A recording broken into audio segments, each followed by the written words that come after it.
if you're not a personified version of what your audience is seeking to be in their transformation, then that alone is going to cause issues because they can't see their future in your actions. So I think the more that you focus on your personal brand and your character brand by sharing stories about your past or you're doing on the day to day, the easier it becomes because you'll build a tribe around you, not just the thing that you offer. And that's how you get paid for who you are, not just what you do. This is your time. How can we earn twice as much in half the time with joy and ease while serving the highest good? That is our guiding question here at the Free Time Cafe, your home for heart-based business. I'm your host, Jenny Blake. Join me for conversations with authors, friends, and fellow business owners as we explore ways to free your mind, time, and team to do your best work. Now, on to today's show. Welcome back, Free Timers. I'm super excited to have Terry Rice here with us today. Terry is a business development consultant and staff writer at Entrepreneur Magazine. He's the host of the Launch Your Business podcast, helping entrepreneurs make money, save time, and avoid burnout. I have to say, he's a fellow systems thinker, so I can't wait to get into this today. He's also the author of Start Your Own Consulting Business, Your Step-by-Step Guide to Success. I'll put the link to that in the show notes. And he has previous experience in internal consulting roles at Adobe and Facebook. Terry, welcome to the show. Hey, Jenny. Great to be here. You are fresh off a conversation with Daymond John of Shark Tank, who I've watched for many years on TV. And you said it's not your first, that he's actually been one of the most influential mentors in your life. So I would just love to hear how you got connected with him in the first place. Yeah, it's funny because I've admired Daymond for, I guess, going on 30 years now with his clothing brand FUBU coming out. The way that we got connected was through my podcast, Launch Your Business. His team reached out in regards to some really cool stuff he's doing at the Apollo pretty soon. And the reason why that I admire him so much is this, if you just listen to his stories, how he was just so resourceful in regards to growing his clothing brand FUBU initially. And I'll share one story. He didn't have money for advertising or any kind of promotion. So what he did is he went to the most popular clubs in New York City, like hip hop clubs that his audience would go to. And he gave away free clothing to the bouncers. That way, everyone who's outside the club waiting to get in sees these huge dudes wearing shirts that say FUBU, his brand, and it's basically free advertising for him. So those are just like the way that he thinks, okay, I don't have this resource. What can I do to still get the same impact in a creative way? And I think if more of us thought like that, that whole like more or less divergent than convergent thinking, we'd see we actually have a lot more possibilities out there than we imagined. And even that story, when you said he gave shirts away, I was thinking, yeah, that's a tried and true strategy, but not to the bouncers. Normally you think of giving it to the VIPs, the ones at the private tables, but they're inside in the dark, even just sweating through the clothes if they're dancing, you know? And meanwhile, the bouncer is the billboard out in front. So talk about divergent thinking. I definitely would not have thought of it that way if I were running a fashion brand. I can say that. Yeah, he's a bright guy. How'd you get connected with him? His team reached out to me just through my role at Entrepreneur Magazine. It wasn't quite as organic. Actually, the first time I met him was at South by Southwest. And I think anyone should go to like those larger conferences because you never know who you're going to meet. But the way that he delivered content, I was impressed with, and actually encouraged me to change the way I deliver content, is because he always had information that you could use immediately to your business, to your life, whatever it is. And I know a lot of people want to be inspirational, motivational, so on and so forth. I want to do that, but also I want to help you achieve the transformation you're seeking by hearing me speak. And I learned a lot just from hearing him on stage out back. I've seen him once too, and there is a ton of production value, like a video sizzle reel plays before he comes on, and there's music and there's clips. But I love what you said about the very practical advice. Do you remember anything that stood out from those early talks? Like the thing he shared that made you not only say, I can apply that immediately, but also, yes, I want to start adding that into my keynotes, that kind of thing? Here's one of my key takeaways, which might sound counterintuitive, but during his presentation, this woman stood up and said, hey, I know that you have dyslexia and I teach at a school for dyslexic children. Would you mind just sharing some advice for them, some encouragement? And instead of just shouting something from the stage, he actually got down, walked over to the woman and said, hey, take your camera out. I want to make a video for your students. He made a personalized video for these students saying, hey, look, you might feel like you're different from everybody else, but actually you have a superpower because you have to focus more to make sense of the words you're seeing. And that focus is going to help you in other areas of life as well. So this is 5 years later. I still remember that. I know the kids remember that too. But what I learned from that is you can't just speak to your audience. You actually have to interact with them, to engage with them, and realize like they are your customer, right? But you work for them essentially. And the more you give, the more you'll receive. So for him to get off that stage, even being as big as he is, he's Daymond John, doesn't have to do this stuff. And for him to still realize I can make an impact with this one individual, that stood out to me. And that's why I reply to every single DM I get, everyone who emails me. I always follow up because I know what that felt like for me. And I want to make sure I'm giving my audience that same respect as well. Shifting gears to your story a little bit, I was struck by the introduction of your book. You said in 2015, you started your own consulting firm with a focus on helping brands grow through digital marketing. You said, I figured if I could do it while working at Adobe and Facebook, I could do it for myself too. But when I worked for someone else, I was being spoon-fed amazing opportunities. So I never considered how hard it would be to get clients on my own. What do you think the biggest difference is? Like maybe speak more to that spoon-fed feeling of having done this at huge companies like Adobe and Facebook, and then that kind of splash of cold water to the face when you got out on your own of what the biggest differences were. I think the challenge with being an expert, right? So an expert entrepreneur, so you're a consultant, you're a trainer, so on and so forth, is you're really good at that thing. That's what you did at your 9 to 5. And you're like, okay, I'm going to do digital marketing consulting independently now. But what you don't realize is all the other stuff you have to do before you get to the thing you're good at. And that's the most frustrating part because even on my end, like I went to business school, I have an MBA. I have no clue how to run a business, or at least I didn't back then. So it's like, you just want to help people, right? You just want to show value. You just want to make an impact. And you're stuck going through all these initial phases of getting attention, getting people to sign on with you, then the admin stuff, so on and so forth. So it was really that just stuck out to me the most because I was spending maybe 4 hours a week actually doing work. The rest was just trying to get clients, maintain them, or keep my systems up and going. So that's the part that really stood out to me the most. That's an interesting comment that you even went to business school, but they don't necessarily teach you how to run maybe a small business. Like in some ways, I haven't been to business school or gotten an MBA, but I would imagine that they teach you how to run huge companies. And yet it sounds like there was a gap in your experience from B school to what you were doing on the ground with your small business. What do you think they miss? And do you think that they should add that to MBA programs? I think what they miss is the fact that, first of all, you got to crawl before you walk. You're taught to be a leader in business school, not a doer. And I think that's the biggest problem, right? You come out, you have this cocky attitude. You're like, oh, I'm going to be a future business leader of America. But then you think to yourself, oh, I'm too good to learn how to use the fax machine. That's part of the problem is there's not enough gritty, resilient work that you have to do or learn how to deploy. And as a result of that, when you go out to the real world, you're like, okay, well, where's my corner office? And that was not the reality that I faced even in the corporate world. So I think that's the biggest deficit. So what was the biggest shift you made then from not really knowing how to get clients and having to spend all week kind of floundering around to starting to get a system in place for business development?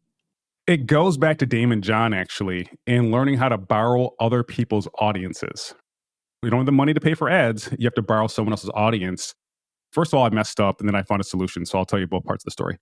I wanted to work with entrepreneurs here in Brooklyn. So I joined the Brooklyn Chamber of Commerce. And as a result of that, I could message all the other members. There was like a couple thousand members of the chamber at that time. And I would just cold message them saying, hey, do you want my help? No one responded. So that didn't work clearly, even though I spent 2 weeks doing that. So I thought to myself, well, how can I borrow their audience in a more efficient way? And I then reached out to the Brooklyn Chamber of Commerce and said, hey, can I do some free workshop for your audience? Digital marketing for founders or something like that. They said yes, and then promoted me to their list. Also gave me a conference room in downtown Brooklyn. I show up there. There's 60 people just waiting to hear me speak. And here's the part that kind of threw me off. Some of the people that showed up, I know I messaged and they never replied. So I'm like, okay, now you're here because Brooklyn Chamber of Commerce said to come here. But either way, I did that presentation and just alone, I landed 2 clients from that. So I was like, well, heck, that's the hack. Find a way to find someone who already has access to your audience, provide value, in this case by way of a workshop, and then absorb the attention you're getting from your target audience. So from there, I started doing these free talks at libraries, at co-working spaces, anywhere that I knew my audience, meaning entrepreneurs and freelancers would be. I would speak for free there because I knew it was the best way to market myself. And I made a decent amount of money on the back end as well from getting these leads. And you call this your golden link strategy, right? Yeah. I had to give it a cool name. It's better than saying speak for free at WeWork. I love that you told that story because I happened to listen to that episode today. And I thought how many of us can relate to hitting dead ends, trying to cold email people. And then all of a sudden, if the tables turn and you speak for free, there you go. You have all that access. My question to you with this strategy, though, is do you feel that sometimes by the time you're pitching them, it's almost like the wrong positioning, that it comes across as they want to think they found you. And if you're pitching them, you're somehow less appealing to them as a workshop candidate? I wouldn't think that way because it wouldn't really help me. That's just my personality. I would say, hey, look, maybe they will feel that way. I'm going to DM 100 people today, though. So maybe 80 of them feel that way. 2 of them will reply and say, hey, come on in for a talk and I'm going to get paid. So I think that's part of entrepreneurship, is realizing like there are no sure bets. You are going to try different things. You're going to fail. But if you let a self-limiting belief hold you back before you even try, you won't even come close to your revenue potential. By design, I put myself in uncomfortable situations where I know the chances are low of getting a yes.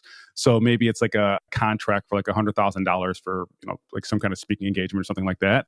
The odds might be kind of low, but heck, I only needed to work like once or twice out of a couple hundred and I'm doing pretty well. That's the way I think about it. That's a great point. So you're saying that you're cold pitching, not necessarily to deliver for free, but sometimes even to get paid, and that those work. Yeah, I'll say like early in my career, it was always for free. But I realized after like maybe like my 5th free talk, I made about $4,000 from attendees. So I was like, well, heck, I can get more yeses from these organizations speak for free than I would if I charged.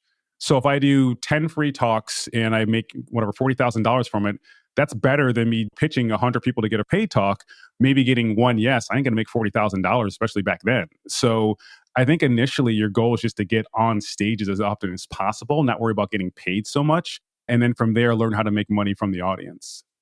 And would you give that same advice even to an entrepreneur who, let's say, they don't think that they like keynote speaking? Maybe you have a twist, a way to help them see it differently. But what if someone says, I don't want to be delivering all these keynotes? Are there other things you've seen work in terms of generating golden links? Yeah, I mean, the way I see it is this, like, I can share the path I took that I know worked for me. If that doesn't feel comfortable and you've tried it, then yeah, don't do it, right? Because you're not going to want to continue if you don't feel comfortable speaking. I would make sure that you don't like it by actually trying, because maybe the last time you talked was in college or something like X years ago. I would make sure you don't like it. I'd also see, is there a different way I can do it? Can I just do webinars from home? Maybe like not being in person will reduce some of the pressure, anxiety, whatever it is. But if you can make this work, it's pretty cool. It just is, because there are people who've heard me speak like 5-6 years ago that are still reaching out saying, hey, thanks for this, or can you help me with that, so on and so forth. But to answer your question, what if someone's like, look, I don't want to be a speaker? This woman that I worked with as a coach, she's like, look, I don't want to be a speaker. I don't want to post on social media. I don't want to do podcasts. I don't want to write. And I also don't want to work with men. And I was like, okay, well, heads up, I am a man. Letting you know that, in case it wasn't clear. But what we found was the best way for her to grow her business was by growing her network online. So she joined several online communities of female entrepreneurs. So it could be Slack, it could be Facebook, so on and so forth, whatever it is. And just interacted with them. She didn't really pitch herself, just enough for them to know like what she does and how she helps people. That's how she's growing her business now. It's just through relationships with other women that are also entrepreneurs. And so she's skipping all the stuff I talked about, none of the social media stuff, no speaking, none of that whatsoever. So what I would say to anyone who feels that way is do the whole thing we talked about earlier. Do some divergent and convergent thinking. So what are all the ways I could use to grow my business? X, Y, Z, so on and so forth. What are all the things I hate? Cross all those off, right? And then from there, what is the easiest to deploy that has the highest potential for upside that you can consistently do? That's all you got to do. It's just really that consistency that you need once you find what works for you. We'll be right back just after this. Before we continue this conversation, I'd like to give a very special shout out to the sponsor of today's episode, Inbox Done, a company that replies to your email and manages your calendar so you can get back to what matters most. When you enroll as a client, Inbox Done assigns not 1, but 2 dedicated human assistants to clone you. Now, this isn't AI we're talking about. These are 2 highly trained, highly vetted email management specialists who will custom build and operate a system to filter, reply to, and follow up on your emails with a goal of helping you reach inbox zero every day. Inbox Done hires native English speakers, primarily based in North America, and pay a fair wage. Now, having two assistants is important for redundancy because that means if one is out sick or they happen to leave, you're not up a creek having to start over from scratch. Part of managing email also includes tangential activities like social media replies, following up with leads so that you don't miss out on opportunities, and even other EA-related tasks that tend to come through email. Just consider, how many hours did you already spend on email today? How many hours have you already spent on email this week? What would happen if it was someone else's job to reply to those emails for you? How would you use that newfound free time? If you're a longtime listener, you know that email is one of my greatest sources of micro stress and micro guilt. Delegating email is often one of the most challenging parts of the business to outsource because it is so complex and varied, and because having a warm personal touch is important to us heart-based business owners. Thankfully, the Inbox Done team is here to help. They're offering a strategy session for free timers with one of their specialists to see if delegating email to their team could work for you. Visit inboxdone.com/freetime to book your discovery call today. That's inboxdone.com/freetime. I can't wait to hear what you do with your newfound free time. Now, back to today's show.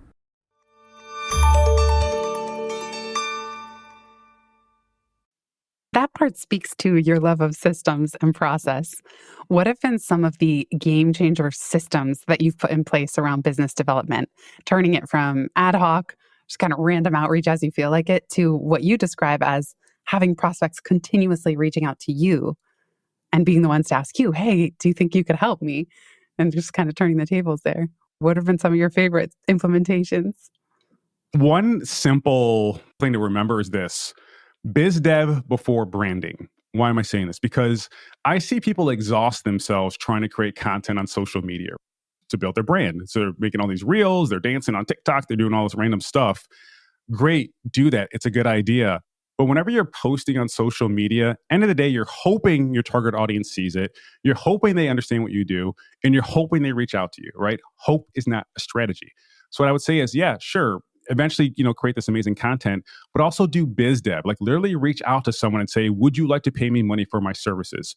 Here's one way of doing that, right? So on my end, I'm still looking for paid speaking gigs.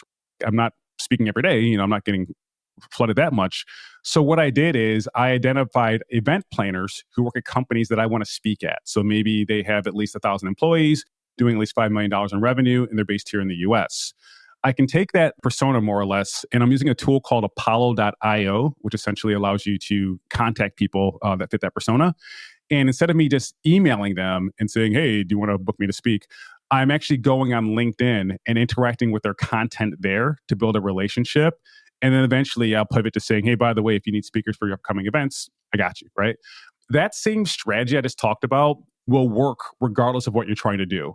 Identify who the gatekeepers are, who the decision makers are. It doesn't really matter. Find people in that category that are active on social media. They have to be active in this case.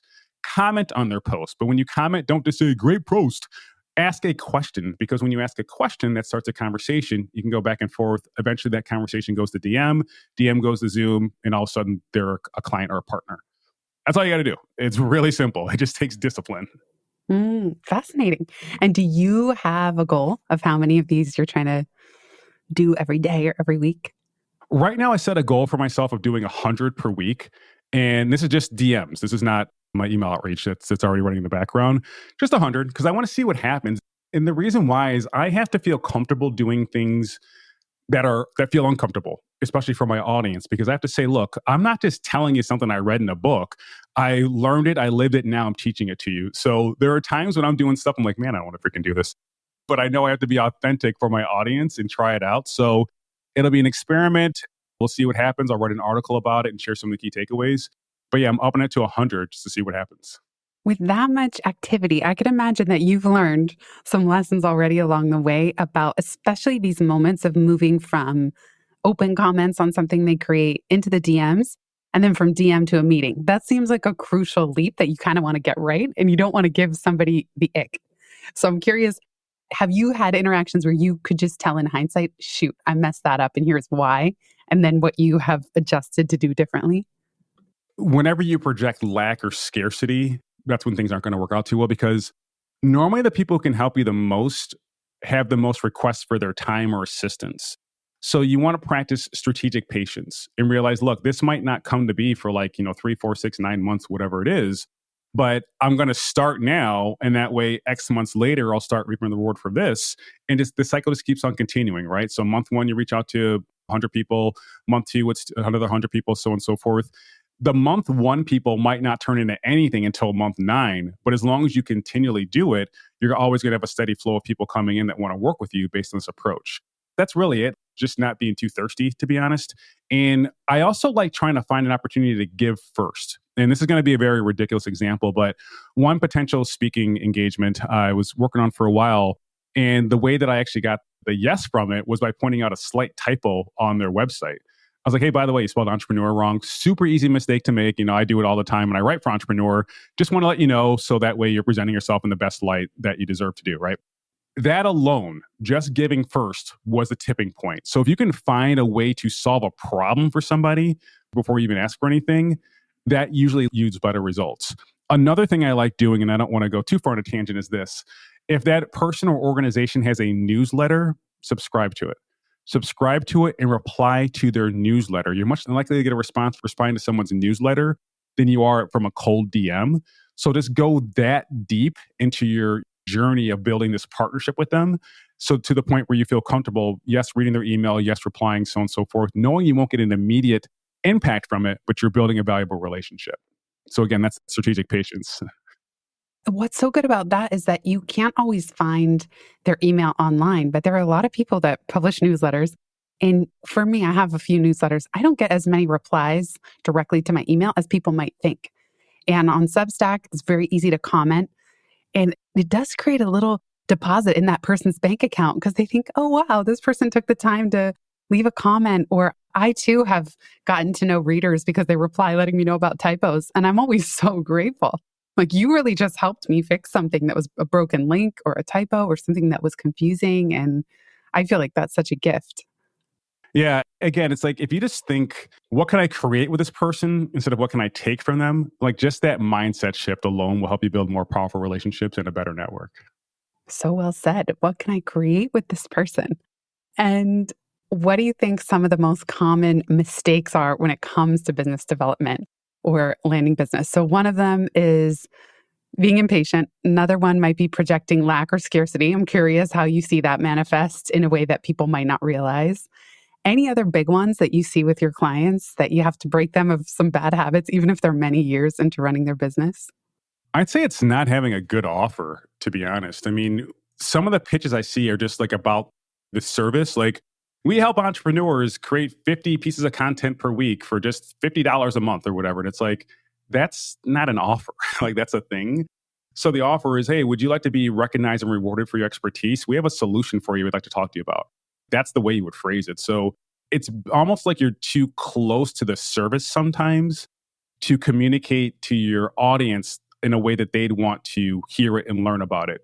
It's like emotional intelligence, empathy in writing, whatever it is, but it's that. It's like you might have a great service, but the way you're presenting it is just horrible, unfortunately. And that's why I help people build their offer, just because that sometimes alone can be a tipping point of getting a reply and or a yes or a no, or getting ignored. So it's that offer, because classic example of, if someone's drowning and you're saying, hey, do you want a life raft? They're not going to say no, right? But if you don't present your offer in the right way, that person who really needs your help won't understand it and won't accept it. Yeah, it's almost like having a really strong offer and positioning. And I know Alex Hormozy is someone who talks a lot about this in $100 million offers and now $100 million leads. I'll put those in the show notes, but it's almost like you got to have the right offer and the right positioning around it, even before the biz dev and then before the branding. Otherwise, those subsequent things aren't going to work. Yeah. And I think the other thing is just your story, your founder story, your backstory, whatever it is, because as an entrepreneur, being an expert is a prereq. Like, that's not enough to make you successful. Maybe at a job it is. Like, oh yeah, Mike is really excellent in marketing. Great. Mike, you're going to keep your job here. You might get promoted. But as an entrepreneur, there's a bajillion other people who are also great at marketing. So you have to express your personality by building not just your personal brand, which is important, but also your character brand, right? So what do you actually care about? What are your values?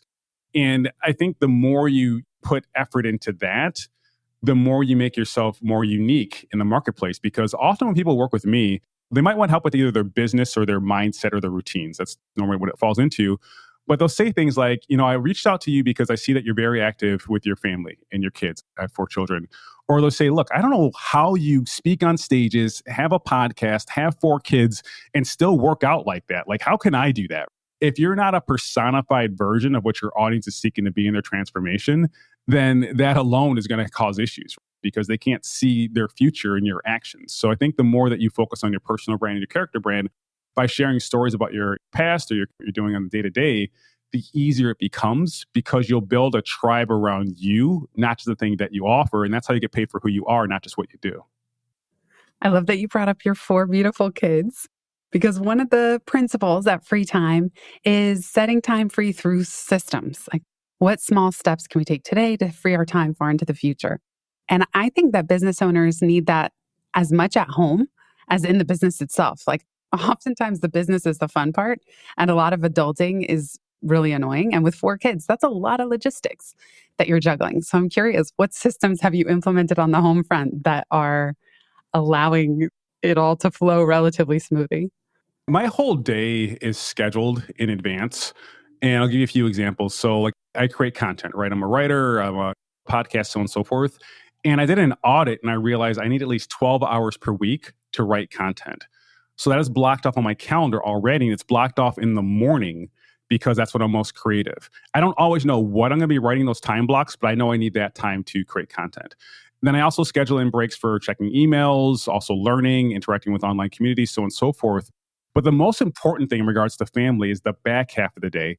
One thing that used to frustrate me is when I was working on a really big project or finishing an article and I had to stop to go pick up my kids because it's like you're in flow state. You're feeling it like, okay, this is great. You're like, oh, shoot, it's 4:30. I have to get my kids. I don't want to pick my kids up and be in a bad mood because they stopped me from doing some fun, creative work. So I just don't do that in the afternoon. What am I doing in the afternoon? Boring stuff I don't want to do in the first place, like admin work. Then I'm like, thank God I can go pick my kids up and stop doing this crap, right? So I think just scheduling that stuff like that in as a system is beneficial. But I also schedule in one-on-one time with each of my kids too, because with 4 of them, it's hard to get a word in edgewise. So to maintain those relationships by design, I have one-on-one time blocked off with all of them, as well as my wife in the evening, just talking to her about the events of the day. But discipline is destiny, right? So the more disciplined you are, you're more likely to arrive at that destiny that you have. So that vision that you have for your life. So for anyone who wants to do something similar, I have a suite of tools that I help people with in this approach. But the very first thing is just getting clear on your vision. Okay, cool. Now, what do I have to do to live in that vision? What do I have to do, become, learn, experience, and sacrifice? Get clear on that, and then make a routine that would lead you towards that as well. I've never heard sacrifice included in that list. And I love that you bring that to the forefront because we often do have to make tough choices. When you did that exercise for yourself, was there anything that bubbled up in terms of what you would need to sacrifice? Yeah, it's unfortunate. I had to sacrifice the amount of one-on-one interaction I have with clients just because for my time that I have available and the revenue goals that I have to charge a decent amount of money for one-on-one work. And not everyone can afford that, right? So that's just kind of how it goes. So luckily, there's a solution I came up with. I can't go too far into detail right now, but I have a partnership coming up with another entrepreneur organization that has a large community that serves entrepreneurs, which I'll be an expert in residence for. And I'm excited because then individuals that want to work with me at a lower price point can just join this community. They'll get access to me every week during office hours, but it won't be them like DMing me saying, hey, I got a question about this proposal. So that's what I'm looking forward to, is being able to continue serving people. But I did have to sacrifice a lot of the one-on-one work I'm doing because I can help people at greater scale by eliminating that. And that's the way I think about it. I have a gift to give, and part of it is biz dev, but a lot of it's just helping people perform at their highest level, overcome setbacks, create opportunities. I'd rather do that at scale through my content and through community, as opposed to just shepherding that information to a few people who can afford it. So to people who've been disenfranchised from entrepreneurship, I want to give them access through community and my courses. So beautifully said.